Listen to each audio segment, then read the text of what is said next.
So I'll begin with the obvious question is why did you switch parties?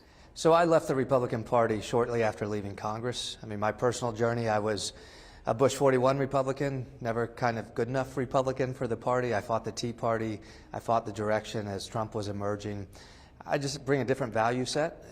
Even when I was in Congress as a Republican, I supported marriage equality, gun control, climate science, campaign finance reform. Republicans didn't want me, Democrats didn't need me. I spent the last 6 or 7 years as an independent, as an MPA in the state of Florida. And I love the independent thought that comes with that. You know, I say I'm for lower corporate taxes but more gun control. That makes me left and right. I think most voters have a real independent thought when it comes to politics. But my values have largely always aligned with the Democratic coalition. I think the party believes in an economy for all people, a government that works for its citizens, and that provides certain basic liberties that lift everybody up. That's not a pivot for me. That's just been a natural journey. But you're running as a Democrat. I am, yes. Why not run as an independent? So my values align with the Democratic Party, and I think in the state of Florida, in a two-party system, the Democratic Party is the right vessel to bring about change, to lead a coalition of Democratic voters, traditional Democratic voters, independents, and common sense Republicans. I think the Democratic Party can lead that coalition best. And you're aware of Jason Pizzo saying the Democratic Party is dead. What did you think of that, and do you think that's true? I disagree, obviously, with Senator Pizzo, but I also will tell you this. I have enormous respect for Senator Pizzo. I respect anyone who follows their political conviction. I did that when I left the Republican Party. I understand his journey. I think he wants to bring about change in the state of Florida, and so do I. I think the way we do that is through the Florida Democratic Party. And why do you want to be governor? We have an affordability crisis in the state of Florida that's impacting everybody, every walk of life, every community. People are concerned about their ability to afford quality housing, their ability to access a quality education, either through the public education system or through the voucher program, utility bills, car insurance. The affordability crisis in Florida is #1 for voters, and it's #1 for our family. We have young children. This is a lived experience for us. If we don't tackle the affordability crisis, people will continue to ask if they can raise their families in Florida, if they can continue to live in Florida. And I think it's obvious that the affordability crisis is a result of a Republican supermajority in Tallahassee that has largely created it and is ignoring it and has no solutions for it. I think we can change that in Florida. What have you thought of the job DeSantis has done the last 2 terms? So I think Ron DeSantis has created the affordability crisis by favoring developers over responsible growth, by refusing to fix our property insurance crisis, by failing to address true property tax reform. He has created this moment. I also would say that he has created a culture in Florida that does not represent the values that this state could hold. I believe in a state that lifts everybody up, that recognizes regardless of who you love or who you worship, you're valued and you're celebrated, that whether you moved here from another country, from another state, or were born here, you're welcome here. We're going to recognize your contribution to our state and our community. I think the culture wars have divided us. I think it's wrong. In many ways, I think it's gross. I think we need to return to a value set where everybody is welcome in the state of Florida. What do you feel are the 2 biggest issues Floridians are facing, and what would you do about that? The affordability crisis is what this entire election cycle comes down to in Florida. I believe we need a state catastrophic fund to remove natural disaster and hurricane coverage from the private market, reduce insurance by up to 60% in some cases. I think we need property tax relief and reform that recognizes in a generational way we now have young families that can't afford a home. I think we need to reduce utility rates by bringing in clean and renewable energies that currently Republicans are blocking and won't allow. I think we need to celebrate and invest in public education, not just at the margins, be a real champion of making public education in the state of Florida the best in the world. Republicans will not do that. They've had an opportunity to do that and they won't. The affordability crisis is #1 on every voter's minds. It's #1 for our family. This race will be singularly about solving the affordability crisis in Florida. And affordability, are you talking about property values? Are you talking about insurance? Are you talking about cost of living? What are you referring to when you say the affordability crisis? So the cost of housing for renters, retirees, and homeowners is getting out of reach. It used to be you were able to live in Florida, afford to live in Florida, have a job that allowed you to pay for housing. Housing is out of reach largely because of property insurance and property taxes. That's trickling down to renters. Some of the condo rules that have now been put in place are forcing people out of their condos. None of those issues have been addressed by Republicans. I think we can also look at car insurance and utilities. Again, if you remove hurricane coverage from the car insurance market and move it into a state cap fund, we can reduce car insurance. There are solutions to the affordability crisis. What have you thought about that proposal to eliminate property taxes? You know what I love about being a Democrat? We accept math. Republicans always come up with these ideas, but they fail to figure out how to pay for them. So I think the idea of property tax relief or sales tax relief is a good one if we know where the revenue is going to come to provide for safe communities, for good schools, for transportation. I have not seen from Republicans in Tallahassee an explanation of where the revenue now comes from. We're looking at a budget shortfall in Tallahassee that they're overlooking. And so I do think this is really important for people who've lived in Florida for a long time. I think we're in a generational moment on property taxes where we need dramatic reform. We saw this about 20 years ago or so with Save Our Homes, right? The issue then was seniors and retirees couldn't afford to stay in their home. I think right now the crisis is people can't access housing and home ownership in the state of Florida. So how do we create a program that reduces the property insurance burden for first-time home buyers? To me, I think we can balance all of those interests if we're honest also about the revenue. And ultimately, I think that goes before voters. That has to be a conversation with Florida voters. Like, I've lived here, 25 years, and I've seen the property values, the way they have skyrocketed. I don't know how you reverse it or make things more affordable because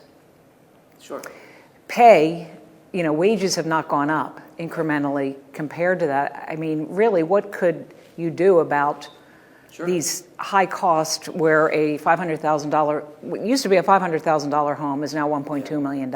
I don't know. How do you reconcile? Yeah, so not everything's in reach for the governor, right? The Fed sets interest rates, and interest rates are a big driver of whether or not someone can afford a home. We see that during cycles. But there are specific areas where we can help. If we had a state catastrophic fund for insurance, we can reduce property insurance for a homeowner by 60%. 60%. That is absolutely real. All of a sudden, the cost of home ownership, when it comes to insurance, one of the top drivers of that cost has been reduced.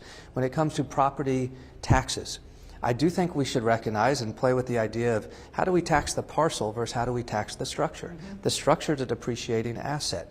It is the dramatic increase in the parcel that has now burdened people who have lived in their homes for 10 or 20 or 30 years. Again, that's a lived experience for us. But then where do we make up that revenue? Is it in hotel taxes? Is it in dock taxes? Is it in stamp taxes? Math is math.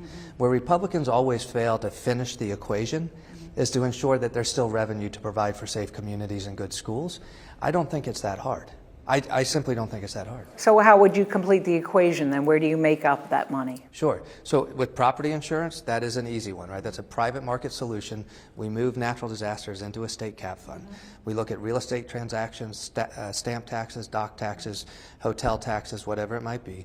We build up and fund a state cap fund. That's the way you do it. You take reinsurance out against that state fund. You invest the state cap fund into assets out of state, toll roads, other states' infrastructures. You basically create a sovereign wealth fund for the state of Florida.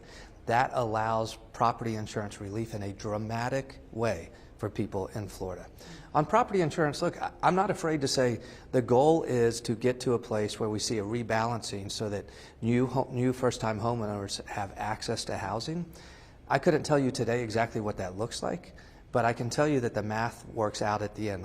What we will do is ensure that we have the policy experts, we have the insurance experts, we have the tax experts, the revenue experts. The role of a governor is to set the agenda and to set the goal, but recognize that we need to bring in the brightest minds in the world to help solve this, ultimately put before the Florida voters a question of what should property taxes look like. Look, I also think you can look in areas for revenue. We currently allow corporations and insurance companies to move their profits out of state and keep their losses here. If you required combined reporting, you can raise $2.5 billion of revenue right now, this year. Republicans in Tallahassee could do that. They won't do that. You can look at your TDCs and say, wait a minute, we're using all this money to build huge convention centers. Why don't we use some of that TDC revenue, the tourist development revenue, to actually build workforce housing for the people who work in the big convention centers? That's a values question. Now, I will tell you that Republicans have failed to invest in the values that I think could make Florida great and could make Florida affordable. There's a contrast there, and it's a contrast we're offering. The knives are already out from the Republicans, and maybe they got wind, but so I will just tell you, and you probably know this already, that they view you as a flip-flopper. It sounds to me they're doing the same, playing the same card they used against Charlie Crist, and that you have flip-flopped on issues like abortion and other things. How do you respond to all that? It's cute. I don't think the Republican Party of Florida believes what the Republican Party of Florida says. They play typical politics. This is a change coalition. We're going to change politics in Florida. I love the Charlie Crist conversation, and I invite Republicans to ask these questions for this reason. Charlie Crist respectfully used to say, I didn't leave the party left me. I left the party. David Jolly left the party. I changed. I grew. I evolved. And I test a different question in politics. Is it okay to change your mind in politics? I think it is. I think most voters have. So when I came into politics, I grew up thinking maybe a broad interpretation of the Second Amendment was right. Now I'm for very strict gun control to reduce gun violence for gun owners and those of us who don't own guns. I actually want to celebrate public education. I think climate science is real. We should be able to say that climate science is real and should be part of our state laws. Those are areas where, as I served and as I wrestled with issues, I arrived at a different place. On reproductive freedom, one of the greatest questions of all, I grew up in a Christian church. My father is a pastor right here in Miami. I still belong to a Christian church. I wrongly conflated when I entered politics being pro-life based on religious convictions with being anti-Roe. As I served, people can watch my journey and see that I was the only Republican to vote against the Planned Parenthood investigation when I was in Congress. When Republicans tried to repeal funding, I tried to move it to community health centers to ensure a continuation of health care.